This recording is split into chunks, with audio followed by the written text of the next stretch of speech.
ସ୍କନ୍ଧ ପୁରାଣ ଅନୁସାରେ ଗୋଲୋକରେ ସୁଦାମା ଏବଂ ବିରଜା ନାମରେ ଜଣେ କନ୍ୟା ରହୁଥିଲେ। ବିରଜା ଭଗବାନ ଶ୍ରୀକୃଷ୍ଣଙ୍କୁ ଭଲ ପାଉଥିଲେ। ସୁଦାମା ଯିଏ ସେହି ସମୟରେ ଗୋଲୋକରେ ରହୁଥିଲେ, ସେ ବିରଜାଙ୍କୁ ବି ପ୍ରେମ କରୁଥିଲେ। ଗୋଟେ ଦିନର କଥା, ବିରଜା ଭଗବାନ ଶ୍ରୀକୃଷ୍ଣଙ୍କ ପ୍ରତି ମୋହିତ ହୋଇ ତାଙ୍କ ପାଖକୁ ଚାଲିଗଲେ। ସେହି ସମୟରେ ଶ୍ରୀରାଧା ବି ଆସିଲେ। ଯେତେବେଳେ ଶ୍ରୀରାଧା ବିରଜା ଓ ଶ୍ରୀକୃଷ୍ଣଙ୍କୁ ଏକାଠି ଦେଖିଲେ, ରାଗରେ ଶ୍ରୀରାଧା ବିରଜାଙ୍କୁ ଅଭିଶାପ ଦେଲେ, ସେ ଆଜିଠୁ ଗୋଲୋକରେ ନୁହଁ ପୃଥିବୀ ଲୋକରେ ବାସ କରିବ। ସେହିପରି ସୁଦାମା ବି ରାଗରେ ଶ୍ରୀରାଧାଙ୍କୁ ଅଭିଶାପ ଦେଇଥିଲେ। ଆଉ ଶ୍ରୀରାଧା ବି ସୁଦାମାଙ୍କୁ ଅଭିଶାପ ଦେଲେ, ହେ ସୁଦାମା, ତୁମେ ରାକ୍ଷସ ଜାତିରେ ପୃଥିବୀ ଲୋକରେ ଜନ୍ମ ହେବ। ତାପରେ ସମସ୍ତେ ସେଠାରୁ ଚାଲିଗଲେ। କିଛି ବର୍ଷ ପରେ ଯେତେବେଳେ ଅଭିଶାପ ପ୍ରତିଫଳିତ ହେବାରେ ଲାଗିଲା, ସେତେବେଳେ ସୁଦାମା ଦାନବ ରାଜା ଦମ୍ଭର ଘରେ ପୁତ୍ର ହୋଇ ଜନ୍ମ ନେଲେ, ଯାହାର ନାମ ଶଙ୍ଖଚୂଡ଼ ରଖାଗଲା। ଆଉ ରାଜା ଧର୍ମଧ୍ୱଜଙ୍କ ଘରେ ବିରଜା ତୁଳସୀ ରୂପରେ ଜନ୍ମ ହେଲେ। ଯେତେବେଳେ ଶଙ୍ଖଚୂଡ଼ ବଡ଼ ହେଲା, ଯଜ୍ଞଭବ୍ୟଙ୍କ ମୁନିଙ୍କ ଉପଦେଶରେ ପୁଷ୍କରକୁ ଯାଇ ବ୍ରହ୍ମାଙ୍କୁ ପ୍ରସନ୍ନ କରିବା ପାଇଁ ତପସ୍ୟା ଆରମ୍ଭ କରିଦେଲା। କିଛି ବର୍ଷ ପରେ ଶଙ୍ଖଚୂଡ଼ର ତପସ୍ୟାରେ ବ୍ରହ୍ମଦେବ ପ୍ରସନ୍ନ ହେଲେ ଆଉ ବ୍ରହ୍ମଦେବ ଦର୍ଶନ ଦେଲେ। ବ୍ରହ୍ମଦେବ ଶଙ୍ଖଚୂଡ଼କୁ କହିଲେ, ହେ ଶଙ୍ଖଚୂଡ଼, କ'ଣ ବରଦାନ ମାଗିବୁ ମାଗ। ତାପରେ ଶଙ୍ଖଚୂଡ଼ କହିଲା, ହେ ବ୍ରହ୍ମଦେବ, ମୋତେ ଏମିତି ବରଦାନ ଦିଅନ୍ତୁ ଯେମିତି ମୁଁ ଦେବତାମାନଙ୍କୁ ପରାସ୍ତ କରିପାରିବି ଆଉ ମୁଁ ସବୁବେଳେ ବିଜୟ ହୋଇପାରିବି। ତାପରେ ବ୍ରହ୍ମଦେବ ତଥାସ୍ତୁ କହିଲେ। ତାପରେ ବ୍ରହ୍ମଦେବ ଶଙ୍ଖଚୂଡ଼କୁ ଦିବ୍ୟ କବଚ ପ୍ରଦାନ କଲେ ଆଉ କହିଲେ, ହେ ଶଙ୍ଖଚୂଡ଼, ତମେ ବଦ୍ରିବଣକୁ ଯାଅ। ସେଠାରେ ଧର୍ମଧ୍ୱଜଙ୍କ କନ୍ୟା ତୁଳସୀ ତପସ୍ୟା କରୁଛନ୍ତି, ତାଙ୍କୁ ବିବାହ କରିବ। ଏମିତି କହି ବ୍ରହ୍ମଦେବ ସେଠାରୁ ଚାଲିଗଲେ। ତାପରେ ଶଙ୍ଖଚୂଡ଼ ବଦ୍ରିବଣକୁ ଗଲେ। ସେଠାରେ ତୁଳସୀଙ୍କୁ ଦେଖି ଶଙ୍ଖଚୂଡ଼ ମୋହିତ ହୋଇଗଲା ଆଉ ମଧୁର ବାଣୀରେ କହିଲା, ହେ ସୁନ୍ଦରୀ, ତମେ କିଏ? ଏଠାରେ କ'ଣ କରୁଛ? ତାପରେ ତୁଳସୀ କହିଲେ, ମୁଁ ଧର୍ମଧ୍ୱଜଙ୍କ କନ୍ୟା ତୁଳସୀ ଅଟେ ଆଉ ମୁଁ ଏଠାରେ ତପସ୍ୟା କରୁଅଛି। ଆପଣ କିଏ?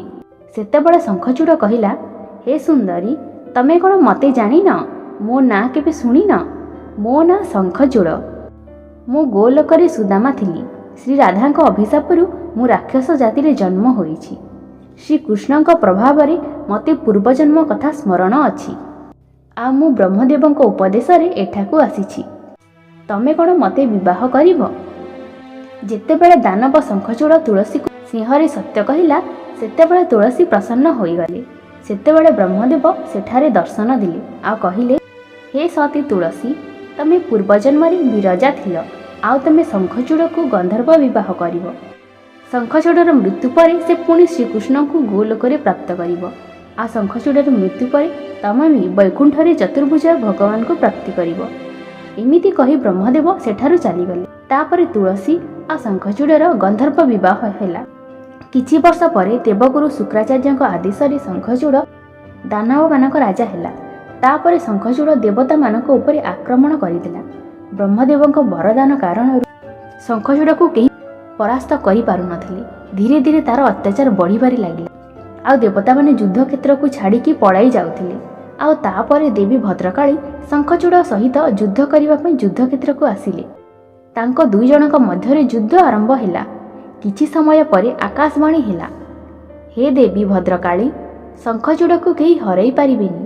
ଯେବେ ଯାଇ ତା ପାଖରେ ରକ୍ଷା କବଚ ଥିବ ଆଉ ଦେବୀ ସତୀ ତୁଳସୀଙ୍କର ଭଲ ପାଇବା ଥିବ, ସେବେ ଯାଏ ତାକୁ କେହି ହରାଇ ପାରିବେନି।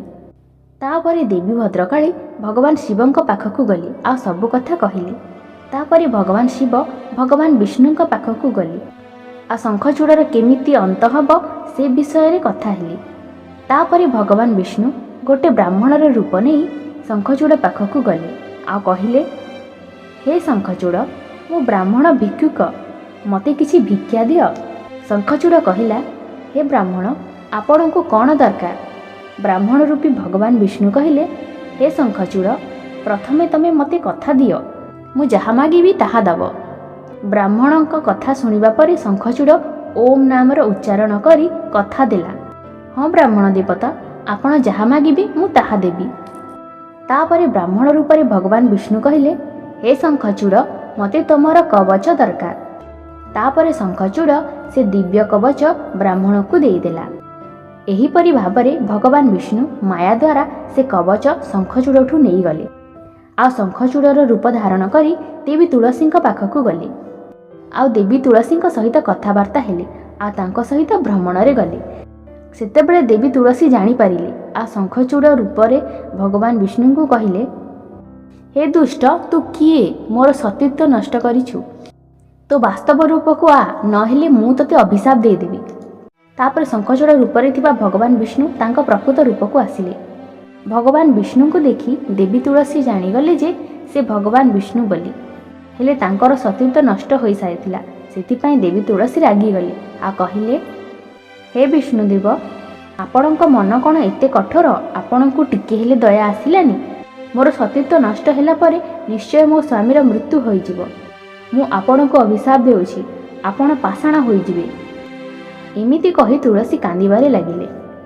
ଠିକ୍ ସେତେବେଳେ ଭଗବାନ ଶିବ ସେଠାରେ ପ୍ରକଟ ହେଲେ ଆଉ ଭଗବାନ ଶିବ କହିଲେ, ହେ ଦେବୀ, ତମେ ବିବାହ ପୂର୍ବରୁ ଯେଉଁ ତପସ୍ୟା କରିଥିଲ ତାର ଫଳ ଏଇଟା। ତମ ତପସ୍ୟାର ଫଳ କେବେ ଖରାପ ହୋଇନଥିବ। ତମର ମନର ଇଚ୍ଛା ପୂରଣ ହେଇଛି। ସ୍ମରଣ କରନ୍ତୁ ଦେବୀ, ଆପଣ ବିବାହ ପୂର୍ବରୁ ନାରାୟଣଙ୍କ ଭକ୍ତ ଥିଲେ। ଆଉ ଏବେ ଦେହତ୍ୟାଗ କରିଲା ପରେ ଦିବ୍ୟ ଶରୀର ଧାରଣ କରିବେ ଆଉ ଲକ୍ଷ୍ମୀଙ୍କ ସମାନ ହୋଇ ଶ୍ରୀହରିଙ୍କ ସହିତ ବୈକୁଣ୍ଠରେ ରହିବେ। ତମେ ଏ ଶରୀର ଯେତେବେଳେ ତ୍ୟାଗ କରିବ ସେ ଶରୀର ନଦୀ ହୋଇ ପ୍ରବାହିତ ହେବ। ସେ ନଦୀ ଭାରତବର୍ଷରେ ପୁଣ୍ୟରୂପା ଗଣ୍ଡକୀ ନାମରେ ଜଣାଯିବ। ଦେବତାଙ୍କ ପୂଜା ସମୟରେ ତୁଳସୀର ପ୍ରଧାନ ସ୍ଥାନ ରହିବ। ହେ ଦେବୀ, କିଛି ବର୍ଷ ପରେ ମୋର ବରଦାନ କାରଣରୁ ତମେ ସ୍ୱର୍ଗଲୋକରେ, ପୃଥିବୀ ଲୋକରେ, ପାତାଳ ଲୋକରେ ସବୁବେଳେ ଶ୍ରୀହରି ବିଷ୍ଣୁଙ୍କ ସହିତ ରହିବ। ଆଉ ପୁଷ୍ପବୃକ୍ଷ ମଧ୍ୟରେ ସର୍ବଶ୍ରେଷ୍ଠ ବୃକ୍ଷ ତୁଳସୀ ଗଛ ନାମରେ ଜଣାଯିବ। ଆଉ ତମ ଅଭିଶାପ କାରଣରୁ ଶ୍ରୀହରି ବିଷ୍ଣୁ ପଥର ହୋଇ ଗଣ୍ଡକୀ ନଦୀ ପାଖରେ ଶାଳଗ୍ରାମ ହୋଇ ରହିବେ। ଆଉ ଶାଳଗ୍ରାମ ଓ ତୁଳସୀକୁ ଯିଏ ସାଙ୍ଗରେ ରଖିବ ସଦାସର୍ବଦା ତାର ମଙ୍ଗଳ ହେବ। ତାପରେ ଭଗବାନ ଶିବ ସେଠାରୁ ଚାଲିଗଲେ।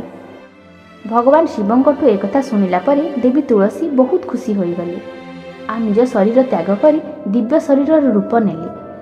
ତାପରେ ଭଗବାନ ବିଷ୍ଣୁ ତାଙ୍କୁ ସାଙ୍ଗରେ ନେଇ ବୈକୁଣ୍ଠକୁ ଚାଲିଗଲେ। ତାପରେ ଦେବୀ ତୁଳସୀଙ୍କ ଶରୀର ଗଣ୍ଡକୀ ନଦୀରେ ରୂପ ନେଲା ଆଉ ଭଗବାନ ବିଷ୍ଣୁଙ୍କ କିଛି ଅଂଶ ଶାଳଗ୍ରାମ ରୂପରେ ସେଠାରେ ରହିଲା। ସେପଟେ ଭଗବାନ ଶିବ ଶଙ୍ଖଚୂଡ଼ର ଅନ୍ତ କଲେ। ଏମିତି ଭାବରେ ସୁଦାମାର ଅନ୍ତ କରିଥିଲେ ଭଗବାନ ଶିବ। ଯଦି ଆପଣଙ୍କୁ କାହାଣୀଟି ଭଲ ଲାଗିଲା, ଲାଇକ୍, ସେୟାର, କମେଣ୍ଟ କରିବେ। ଆଉ ଏମିତି ଭଲ ଭଲ କାହାଣୀ ଦେଖିବା ପାଇଁ ମୋ ଚ୍ୟାନେଲକୁ ସବସ୍କ୍ରାଇବ୍ କରିବେ। ଆଉ ଶେଷ ପର୍ଯ୍ୟନ୍ତ କାହାଣୀଟିକୁ ଦେଖିଥିବାରୁ ଧନ୍ୟବାଦ।